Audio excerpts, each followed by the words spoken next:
لفظ ضاد جو ہے نا، ضاد یہ زوئے کے مشابہ ہے، طوا اور ضا ہوتا ہے نا اس کے مشابہ ہے، دال کے مشابہ نہیں ہے، دواد پڑھنا بالکل غلط ہے۔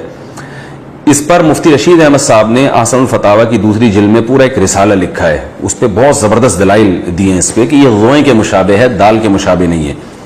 اور میں ان دلائل میں ایک چھوٹی سی دلیل بس بیان کر دیتا ہوں کہ سورہ قیامہ میں جو آیت ہے وجوہ یومئذ ناظرہ الی ربہا ناظرہ، تو یہاں قرآن میں ناظرہ اور ناظرہ دو لفظ استعمال ہوئے ہیں، جو ایک بلاغت کا ایک اصول ہے، ضابطہ ہے کہ ایک جیسے مشابہ لفظ جیسے یعنی آخری کلمہ جو ہے نا ایک جیسے الفاظ سے ختم ہو رہا ہے، تو یہاں فقہاء نے لکھا ہے کہ اگر کسی نے وجوہ یومئذ ناظرہ کو ناظرہ پڑھ دیا، زوئے پڑھ دیا تو بھی نماز ادا ہو جائے گی۔ ہائی فرینڈز، السلام علیکم۔ اسی طرح کے ویڈیو دیکھنے کے لیے ہمارے چینل کو لائک کریں، شیئر کریں، کمنٹ کریں، سبسکرائب کریں۔ Thank you.